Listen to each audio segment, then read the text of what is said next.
Assalamualaikum warahmatullahi wabarakatuh. Salam sejahtera bagi kita semua. Rekan mahasiswa, bertemu kembali dengan saya pada sesi kedua video pembelajaran asuhan keperawatan pada klien dengan fraktur. Semoga rekan-rekan mahasiswa semua sudah menyaksikan video sesi pertama saya, sehingga nanti kita akan lanjut pada sesi kedua ini untuk materi yaitu tentang evaluasi diagnostik, penata laksanaan, kemudian evidence based practice, serta asuhan keperawatan pada pasien dengan fraktur. Adapun tujuan video pembelajaran kita ini kali ini adalah agar teman-teman mampu memahami dan menjelaskan evaluasi diagnostik fraktur, memahami dan menjelaskan penata laksanaan, serta mampu mengaplikasikan dan mempraktekkan evidence based practice, dan mampu menganalisa dan mempraktekkan asuhan keperawatan pada klien dengan fraktur. Kita lanjutkan untuk evaluasi diagnostik fraktur. Evaluasi diagnostik fraktur ini dapat dilakukan dengan berbagai cara. Misalnya salah satunya adalah dengan X-ray.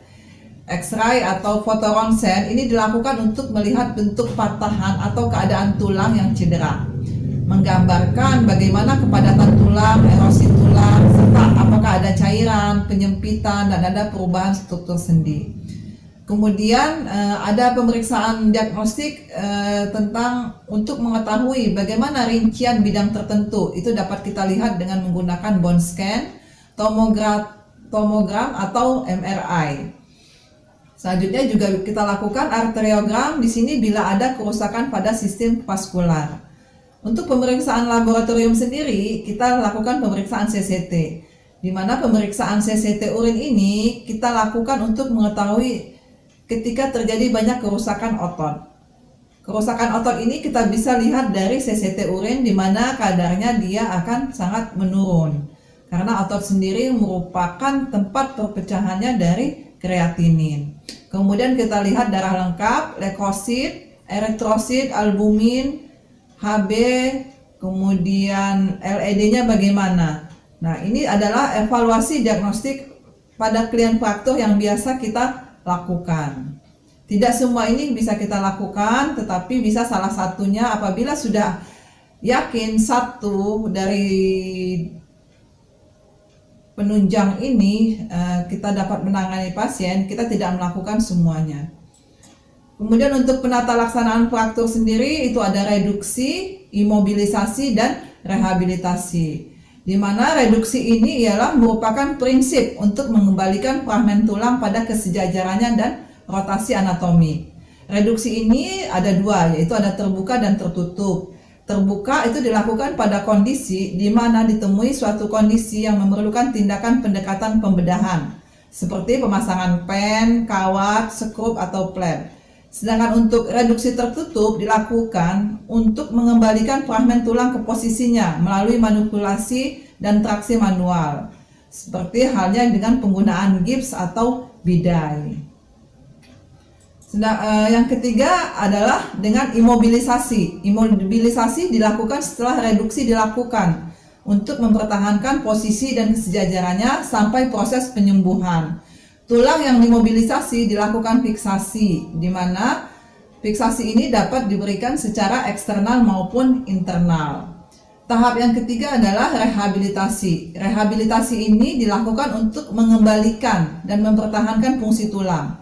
Rehabilitasi dilakukan dengan memperhatikan seluruh aspek yang ada pada klien, termasuk aspek biofisiko-sosial dan budaya, sampai dengan pasien menyampai penyembuhan yang maksimal. Selanjutnya kita lihat untuk evidence based practice pada klien dengan fraktur. Di sini kita lihat evidence based practice itu berdasarkan pengkajian atau fenomena yang kita lihat sehari-hari. Misalnya pada klien dengan suatu judul penelitian ini namanya Pre-Discharge Home Visits After Hip Fracture a Randomized Control Trial.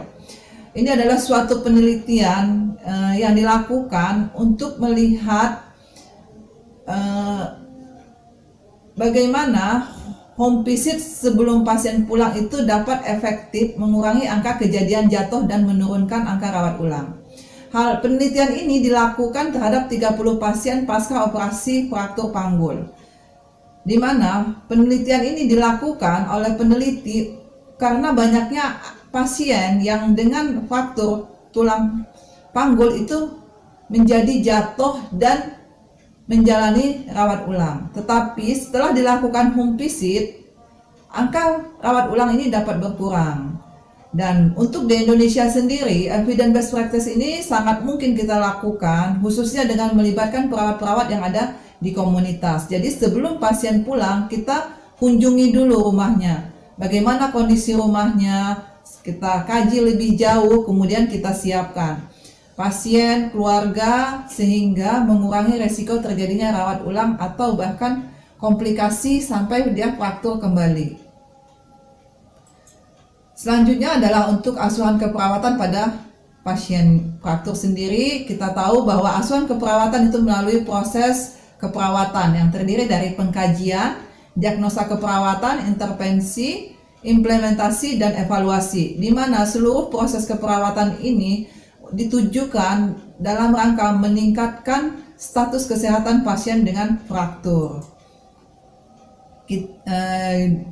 Bagaimana klien dapat melakukan aktivitas sehari-hari setelah mengalami fraktur?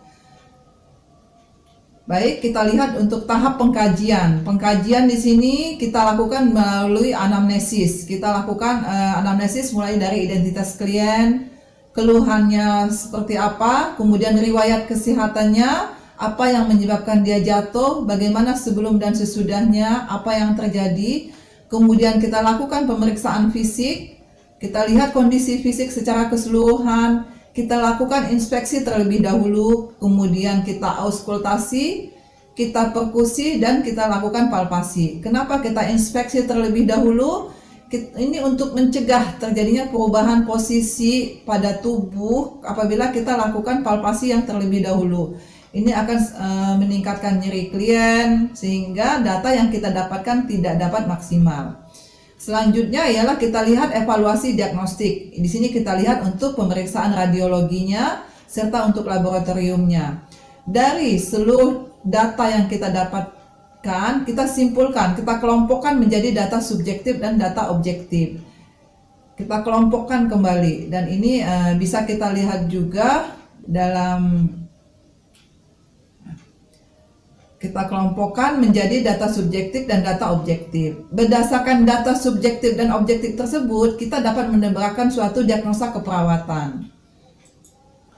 Dan diagnosa keperawatan pada klien dengan fraktur itu adalah kita bisa menggunakan NANDA atau SDKI ya. Saat ini Indonesia sudah mempunyai standar diagnosa keperawatan sendiri, yaitu SDKI. Dan NANDA itu tidak apa-apa asal kita sertakan saja referensinya, kita memakai siapa.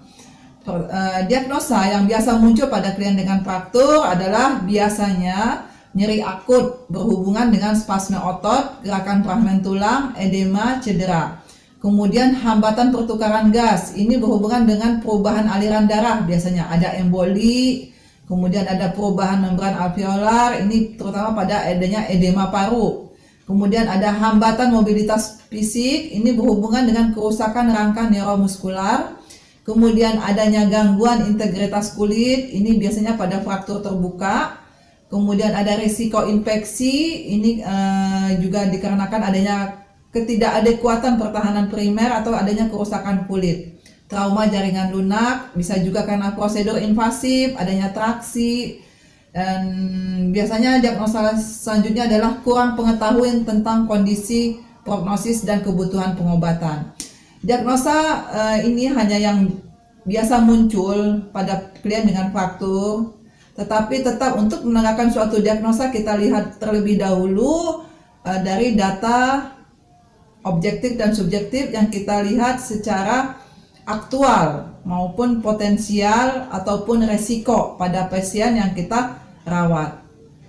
Untuk implementasi sendiri, untuk intervensi keperawatan yang ditujukan adalah untuk mengatasi masalah keperawatan yang terjadi pada pasien. Ini kita bisa menggunakan NIC atau SIKI dan kita lihat kriteria hasilnya. Untuk kriteria hasil kita bisa menggunakan NOC atau SLKI. Seperti pada nyeri akut. Nyeri akut ini kita NOC-nya adalah bagaimana tingkat nyeri pasien, bagaimana dia bisa mengontrol nyeri, serta bagaimana meningkatkan tingkat kenyamanannya.